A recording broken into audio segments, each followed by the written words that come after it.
الحمد لله وحده والصلاة والسلام على من لا نبي بعده أما بعد فقد قال الله تبارك وتعالى في كتابه المبين فأعوذ بالله من الشيطان الرجيم بسم الله الرحمن الرحيم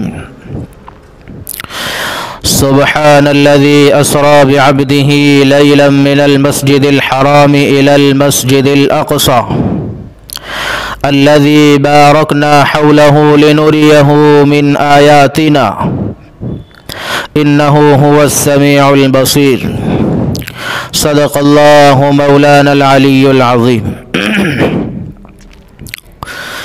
بزرگان محترم، نوجوانان اسلام اور عزیز دینی ساتھیوں،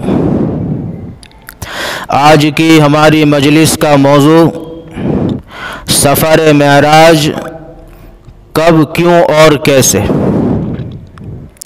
اس سے پہلے کی مجلس میں آپ حضرات کے سامنے معراج النبی صلی اللہ علیہ وسلم سے پہلے کی تمہیدات میں کچھ باتیں بیان کی گئی تھیں۔ آج کی اس مجلس میں معراج کے سفر کے تعلق سے 3 باتیں اور 3 سوالوں کے جواب آپ کے گوش گزار کرنا مقصود ہے۔ پہلا سوال یہ ہے کہ معراج کا سفر کب ہوا؟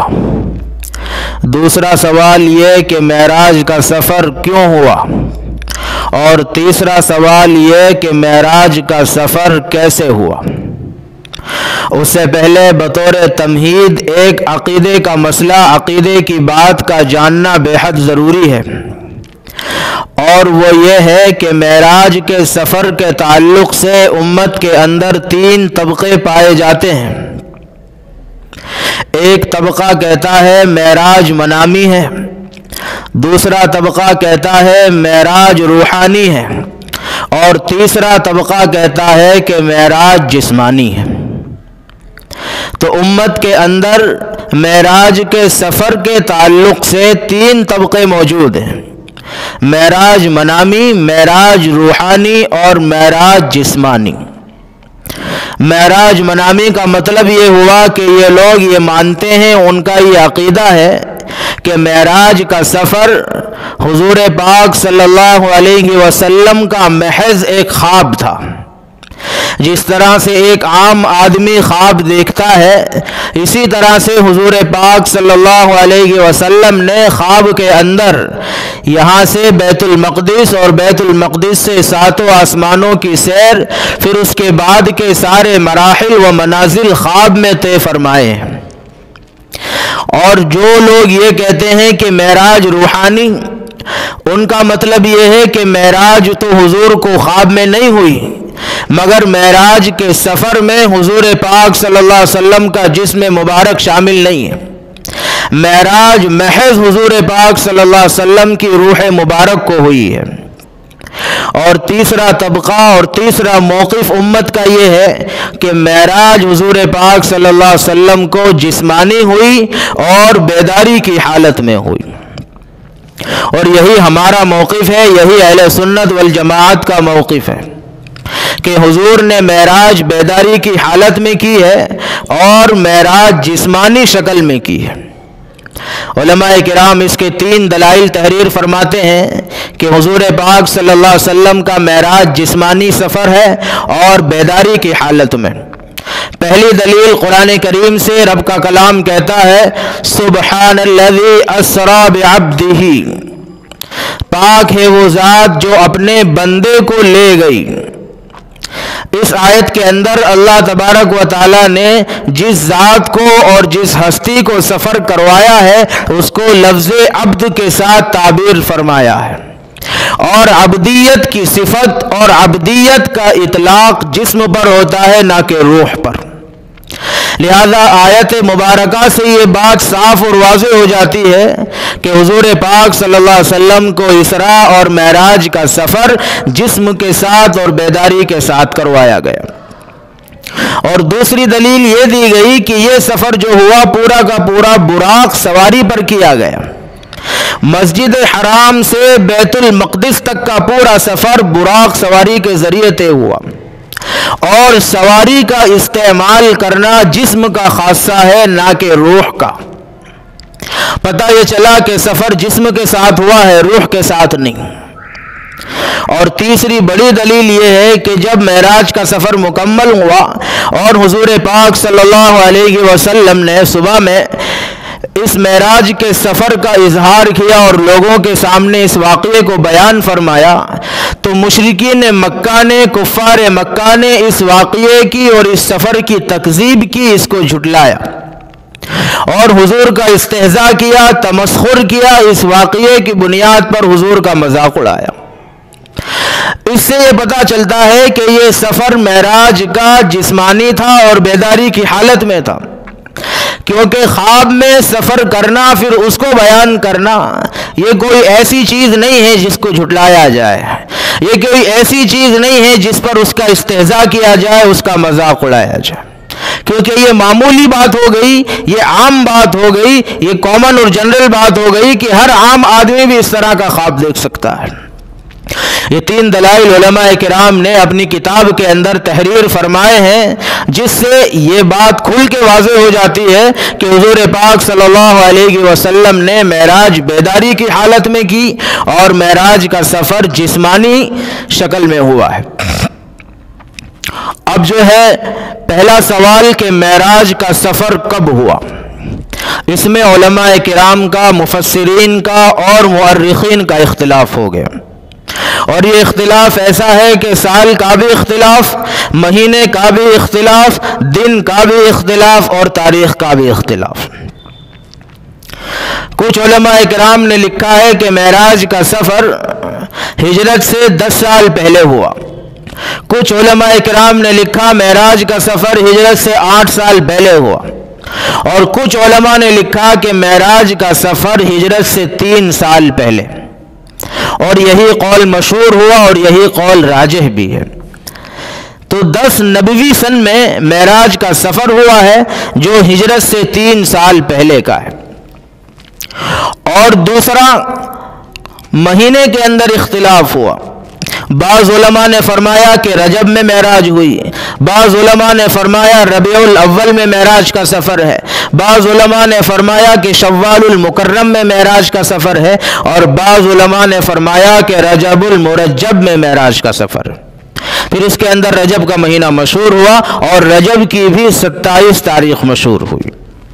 پھر دن میں اختلاف ہوا، بعض علماء نے پیر کا دن، بعض علماء نے سنیچر کا، اور بعض علماء نے جمعے کے دن کو منتخب فرمایا اور کہا کہ اس دن معراج کا سفر ہوا۔ لیکن تاریخ کے اختلاف سے، سال کے اختلاف سے اور مہینوں کے اختلاف سے واقعے کی صحت پر اور واقعے کے درست ہونے پر کوئی اثر نہیں پڑتا۔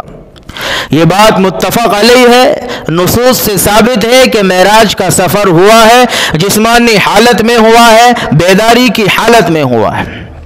یہ پہلے سوال کا جواب ہے کہ معراج کا سفر کب ہوا۔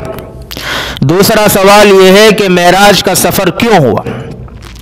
اس کا جواب علماء کرام تحریر فرماتے ہیں کہ معراج کے واقعے سے پہلے حضور پاک صلی اللہ علیہ وسلم پر جو ظلم و ستم ڈھائے گئے کفار مکہ اور مشرکین مکہ کی طرف سے، اور جس طرح سے ان کو مشقتوں، تکلیفوں اور مصائب سے گزرنا پڑا، یہ بات تاریخ کی اور سیرت کی ساری کتابوں میں روز روشن کی طرح آیا ہے۔ ہر سیرت نگار نے، ہر مورخ نے، ہر حضور پر قلم چلانے والے نے حضور کی تکلیفوں کا، مشقتوں کا اور تمام پریشانیوں کا ذکر فرمایا۔ شعب ابی طالب میں 3 سال بائیکاٹ، سوشل بائیکاٹ کے ساتھ کاٹے ہیں۔ اس کے علاوہ ابتدائی زمانے میں مشرکین مکہ اور کفار مکہ کی طرف سے جو مصائب و آلام کا حضور کو سامنا کرنا پڑا وہ سیرت کی کتابوں میں سارے موجود ہیں۔ پھر کیا ہوا؟ آخر میں حضور پاک صلی اللہ علیہ وسلم نے مکہ کی سرزمین سے مایوس ہو کر طائف کا سفر کیا، اور طائف کا پورا واقعہ آپ حضرات کے سامنے موجود ہے کہ کس طرح سے طائف کی سرزمین حضور کے لیے تنگ کر دی گئی۔ نہ کسی نے حضور کی بات کو سنا، نہ حضور کے سوال کا جواب دیا، نہ حضور کی بات پہ کسی نے لبیک کہا۔ بڑے بڑے طائف کے رؤساء اور سرداروں نے چند اوباشوں کو، چند بدمعاشوں کو اور چند غنڈہ قسم کے بچوں کو، لڑکوں کو، جوانوں کو حضور کے پیچھے لگا دیا اور کہہ دیا کہ یہ ساحر ہے، نعوذ باللہ، یہ جادوگر ہے، یہ پاگل ہے، ان کو ہمارے شہر سے، ہماری بستی سے، ہمارے علاقے سے باہر کرو۔ جب یہ معاملہ ہو گیا اور حضور پوری طرح سے لہو لہان ہو گئے، تو اس کے بعد پھر اللہ تعالیٰ نے اپنے محبوب کو تسلی دینے کے لیے، اپنے محبوب کو خوش کرنے کے لیے اور ساری تکلیفوں کو ایک طرف کرنے کے لیے اور خلوت خاص میں کچھ راز و نیاز کی باتیں کرنے کے لیے معراج کا سفر کروایا ہے۔ یہ جواب ہے کہ معراج کا سفر کیوں ہوا۔ تیسرا سوال ہے کہ معراج کا سفر کیسے ہوا۔ یہ کافی طویل قصہ ہے، کافی طویل واقعہ ہے، لیکن مختصراً اتنا عرض ہے کہ حضور پاک صلی اللہ علیہ وسلم حضرت ام ہانی رضی اللہ تعالی عنہا کے مکان پر تشریف فرما ہے، آرام فرما ہے۔ حضرت جبرائیل علیہ السلام حضرت میکائیل کو لے کر حضرت ام ہانی کے گھر تشریف لاتے ہیں اور دیکھتے ہیں کہ حضور پاک صلی اللہ علیہ وسلم محو خواب ہے، آرام فرما رہے ہیں۔ اب کیسے جگایا جائے؟ یا محمد کہہ کے جگاتے ہیں، حضور کی بے ادبی ہوتی ہے۔ اگر ہاتھ پکڑ کے، کندھا پکڑ کے، سر ہلا کے جگاتے ہیں تو شان نبوت میں گستاخی ہوتی ہے۔ اب اللہ تبارک و تعالیٰ سے دریافت فرماتے ہیں کہ آپ کے، میرے اور کل کائنات کے محبوب کو کیسے جگایا جائے؟ جواب آتا ہے قبل قدمی، اے جبریل حضور پاک صلی اللہ علیہ وسلم کے قدم مبارک پر اپنے نوری لب رکھ دو، نوری ہونٹوں کو رکھ دو۔ تمہارے ہونٹوں کی نرمی سے اور تمہارے ہونٹوں کی گرمی سے حضور پاک صلی اللہ علیہ وسلم بیدار ہوں گے اور جاگیں گے۔ یہ حضور کا اعزاز، یہ حضور کا اکرام کہ نوری مخلوق اپنے نوری لب حضور پاک صلی اللہ علیہ وسلم کے قدم مبارک پر لگاتی ہے اور لگانے میں اپنا اعزاز اور اپنا فخر محسوس کرتی ہے۔ چنانچہ اس عمل کے بعد حضور پاک صلی اللہ علیہ وسلم کی آنکھ مبارک کھلتی ہے، آپ بیدار ہوتے ہیں، پوچھتے ہیں کہ کیا بات ہے؟ حضرت جبریل کہتے ہیں اللہ تعالیٰ نے آپ کو معراج کے لیے یاد کیا ہے، اللہ تعالیٰ آپ کی ملاقات کے مشتاق ہیں۔ حضور پاک صلی اللہ علیہ وسلم بڑے خوش ہوتے ہیں۔ پھر وہاں سے حضرت جبرائیل آپ کو لے کر حطیم کعبہ پہنچتے ہیں، وہاں لے جا کر کے شق صدر کا واقعہ پیش آتا ہے۔ زندگی میں 4 مرتبہ شق صدر کا واقعہ، یعنی حضور پاک صلی اللہ علیہ وسلم کے سینہ مبارک کو چاک کیا گیا، اس کو پھاڑا گیا، اس میں سے حضور پاک صلی اللہ علیہ وسلم کے قلب مبارک کو، دل مبارک کو نکالا گیا اور پھر اس کو زمزم کے پانی سے دھویا گیا، پھر اس کے بعد جنتی طشت میں رکھا گیا اور دوبارہ پھر سینے میں رکھ کے اور سینے کو سل لیا گیا۔